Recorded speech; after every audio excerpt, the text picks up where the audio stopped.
Happy Pride. Happy Pride. June is Pride Month, and Pride Month is so very important because it proclaims the freedom out loud for people who identify in the LGBTQIA community. Pride is a time of truth. It is a reminder that love is love, and as human beings, we get to love who we love, full stop. Full stop. Yeah, yes. And to that, I want to send a very personal message to my daughter Flynn, who is out and proud, my angel darling, a joy-filled, magnificent pride to you, my love. I love you so much, Flynn.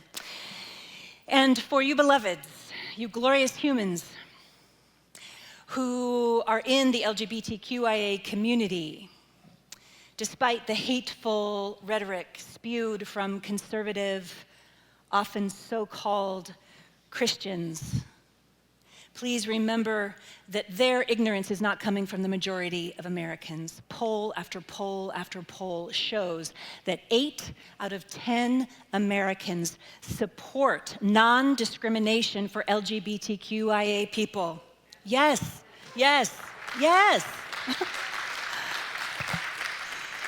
Issues like marriage equality and gender-affirming healthcare, these are human rights. And in our community, in the NTCSL community, we stand to protect, preserve human rights, all human rights. And as a minister, as a member of clergy, to anyone here, anyone online who has been hurt by cruel, ignorant hatred, especially spewed from religious organizations, again, often so-called Christians, I say to you, I am so sorry that that was your experience.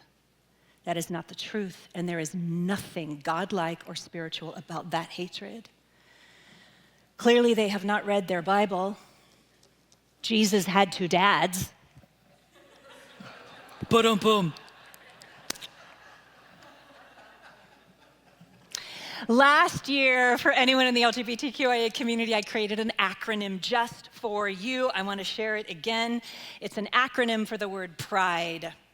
Because you, my love, are a powerful, radiant individual divinely expressing. You are a powerful, radiant individual divinely expressing. Know that, know that, know that, know that.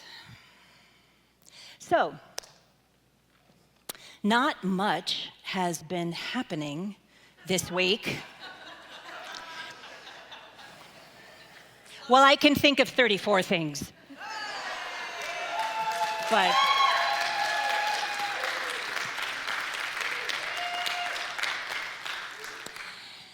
my offering to you today is actually a spiritually grounded response to all that is coming up this week. So that is what I'm going to bring to you. Bishop Desmond Tutu said, "The God who existed before any religion counts on you to make the oneness of the human family known and celebrated." The God who existed before any religion counts on you to make the oneness of the human family known and celebrated.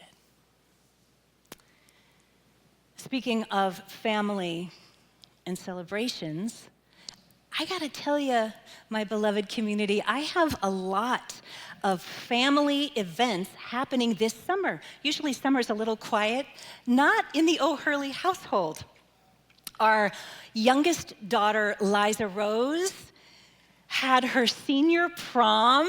It was so darling. It was so lovely. I got to, have all that wonderful dress shopping and fun things that she really wanted. So that was lovely.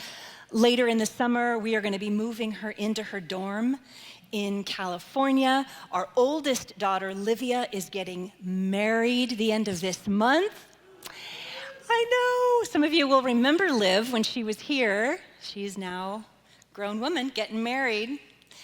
And Last week, my beloved Mama Peggy, celebrated her 85th birthday. It was a big, huge celebration. I was so excited about my mom's birthday. My Aunt Jody, my mom's younger sister, and her husband Greg flew out to California to celebrate. I'm very close with Jody. Jody's a member of NTCSL Colorado. Hi, Jody. Love you, darling.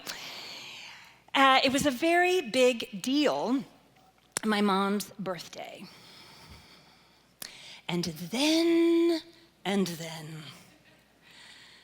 5 days before my mom's birthday, we discovered that Liza Rose contracted COVID at her prom. And so we knew what to do. We all know what to do. We isolated right away. We're vaccinated, we're boosted, all the things. My husband got it. However, I did not. I was negative the entire time. You know how careful I am. 100% safe and negative and all those things. Even though I was testing negative, I absolutely knew that I couldn't go visit my mom for her 85th birthday because I didn't know, it was fresh. It was a fresh positive test for our daughter. And that was really, really hard. Y'all know how much I love her. And, my sister Kelly, who's a practitioner in this community, we were in cahoots. While the event was being held at a restaurant, we wanted to make it extra special with decorations and all the things. So I had a whole bag of, place cards that I had filled out and beautiful decorations and all the things. And I wanted to be sure that they, would be able to experience a little extra love, flowers that I got and balloons, all the things. So the day of the party, I drove up to my mom's house, my mom and dad's house, and again, we know exactly what to do. It's fascinating. I pulled up, and my brother and Jody and Greg and my dad came out. My mom was in the shower. And I got out of the car, mask, all the things. We were outside. I had all the decorations that I had prepared. And I put them in my brother Devin's trunk of his car. And we were at this far distance outside. I couldn't hug my Aunt Jody from Colorado. We were like this. I love you. I love you. Like the eyes, I love you. You remember? It was really hard. It was really, really hard for me. And I got in the car, and on the drive home, I just asked Spirit, what is in this for me? What am I to know? What am I to learn about this moment of such disappointment and sadness? Because I know there's always something. We teach that. There's always something in any difficulty or challenge. And then I started to remember. I started to have this sort of downloads, and they felt like flashbacks, if you will.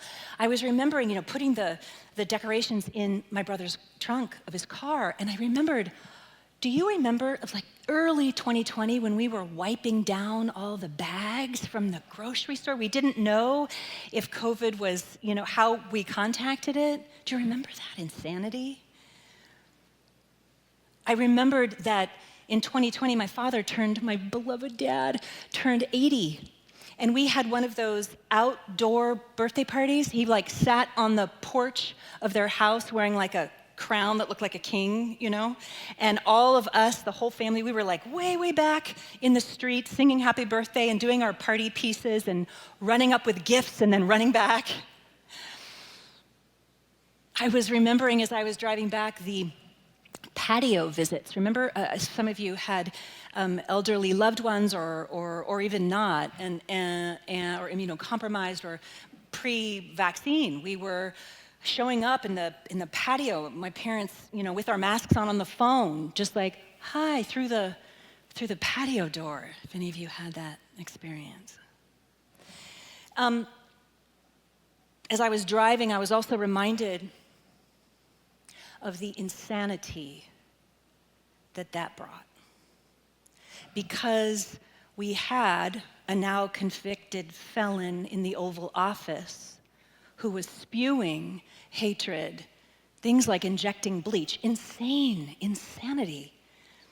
what ended up happening is that spilled out and gave permission for that level of conspiracy theories to run rampant, to make their zenith, if you will.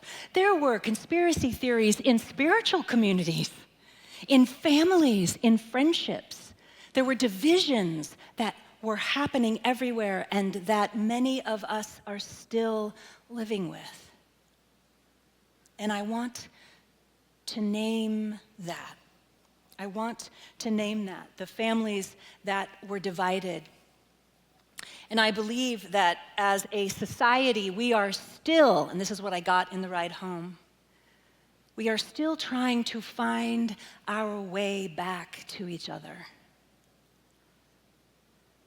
That's what I want to talk about today.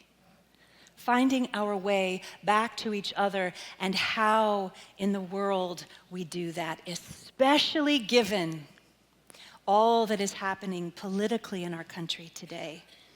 So, knowing that NTCSL Colorado would be gathering today, I decided that the title of my talk would be, "We Are the Ones." Because I believe that completely. We are the ones. This phrase comes from the South African poet and apartheid activist, June Jordan, who in 1978 appeared before the UN and said, "We are the ones we have been waiting for. We are the ones we have been waiting for." And yes, my love, we are the ones. Okay, Shannon, the ones for what? The ones for what? We are the ones to work together, to do the holy and sacred work of mending our hearts and supporting the mending of the hearts around us. And let me tell you, mending can, and I would say should, be done while engaging in spirit-led activism. True spirit-led activism is about mending. We are here to mend and to tend to those who need it, and we do this by leading with our hearts. The original meaning of the word heart comes from the Latin cor, and it points to the core self. In his book, Healing the Heart of Democracy, the Quaker teacher Parker Palmer wrote, "The center place where all of our ways of knowing converge, intellectual, emotional, sensory, intuitive, imaginative, experiential, relational, and others, the heart is where we integrate what we know in the minds, what we know in our bones. The heart is the place where we integrate what we know in our minds and in our bones. The heart is the place where our spiritual truth can become fully human." So this means in our humanness, as spiritual beings, in our humanness, we must speak truth to power with love. Harvey Milk, who was the first openly gay man to be elected to public office in California, who was assassinated in 1978, famously said, "We will not win our rights by staying quietly in our closets. We will not win our rights by staying quietly in our closets." And I believe now, that was 1978, I believe now in 2024, this wisdom is for all of us. What is it that you are not saying or doing, my loves? What part of you, what part of your truth around anything that is happening in the world or in your family you are keeping in your closet, so to speak? You see? I believe that this is incredible wisdom for us today. We cannot stay silent about what is happening in our country. We cannot stay silent about what is happening in Palestine. We cannot stay silent about what is happening in Ukraine.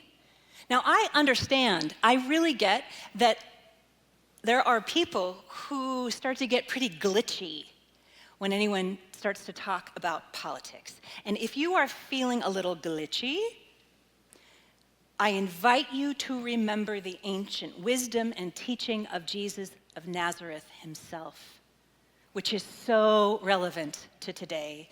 Jesus was a fierce and outspoken critic of the status quo. He openly denounced Pharisees. He overturned the corrupt tables in the temple. Jesus wasn't just a religious figure, but also a political one. He stood up for what was right and just, even if it meant going against the powers that be. This is ancient wisdom. In Deuteronomy 16:20, it says, "Justice and only justice you shall pursue." Jesus upset the social order. You will not find a single place in the Christian Bible where he excludes anyone. And this was radical at the time.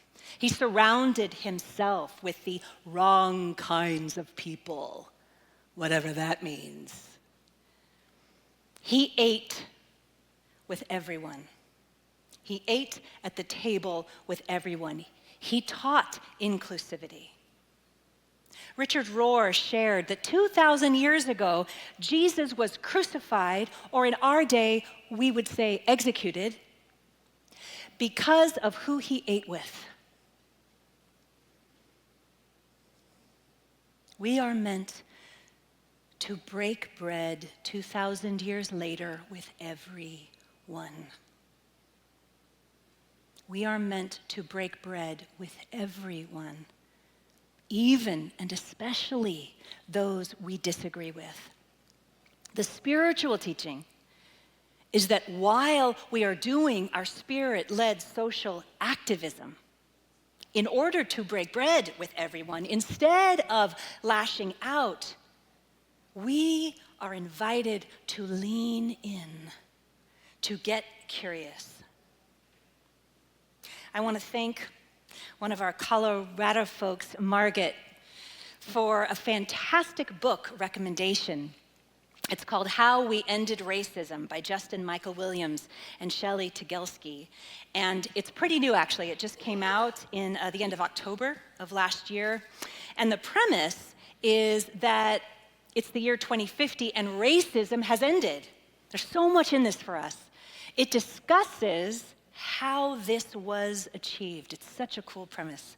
Chapter 16 of that book is called Calling People Forward Instead of Calling People Out. This points to how we mend, how we support the mending of ourselves, our families, our communities, and our world. You could apply this to all issues that you may currently be facing. They share in the book that the best conversation skill when it comes to these kinds of big conversations that we will inevitably, my loves, be having this year, perhaps even around a table, is the difference between calling forward and calling out. Calling out means publicly naming a wrong, an infraction, or a mistake. Calling out, however, leads to cancel culture. We have learned, my friends, that cancel culture is ineffective and it divides us further. The problem is that calling out typically gets infused with shame, blame, and guilt. They share that it is well documented in studies in the fields of, get this, psychology, anthropology, sociology, and even neuroscience, that shaming, blaming, and guilting someone shuts down the center of the brain that is responsible for learning and growth. It does no good. It does absolutely no good. Calling forward, on the other hand,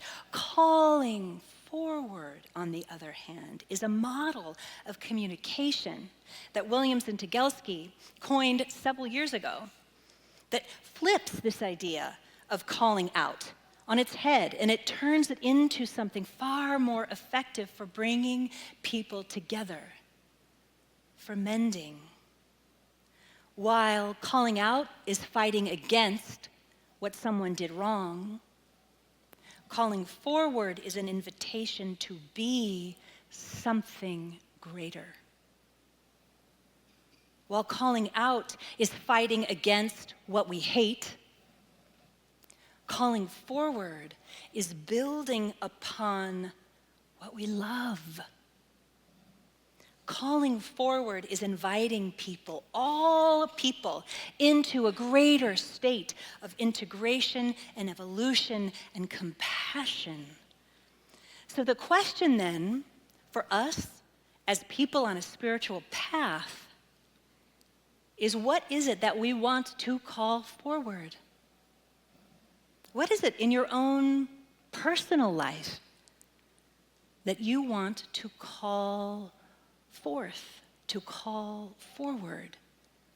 I invite you into the practice of calling it forward with enormous love and grace, with no irritation that it's not here yet, admonition that we somehow made a mistake about it, beating ourselves up that it's not here already. Whatever it is that you want to call into your life, the invitation is to do it with love and compassion and open-heartedness. And in the very same way, we will be able then to support the mending and the calling forward of all of us, of all of us. So let us call forward and lean into the love that we are here to be, beloveds. It is so easy to get sucked into the drama, isn't it? It's so easy. And I'm going to invite us to be vigilant as an act of radical self-love, to know the facts, to read them, to hear them, to know the facts, and then to turn to love. And as we turn to love, we turn to the understanding that we are the ones who are here to mend. We are the ones who are here to tend. That is our job. Our job is not to get sucked into the drama and the pissosity of all of it. Our job in spiritual community is to lean in to the love, to think and consider the great master teachers who've walked this planet, who have taught that, every single one of them. Let us not get sucked into the drama and the gossip and the vitriol, but rather, my loves, to make a commitment this day to in any way we can, in our personal lives, in our families, in our work life, in our community, in our state, in our country, in our world, to participate in the mending of that which is broken. And we do this with compassion. We do this with commitment. We do this with love. We do this with intention. We do this with grace. We give ourselves grace and we lean in. We call forward all the light that is right here, We are the ones, my loves. We are the ones.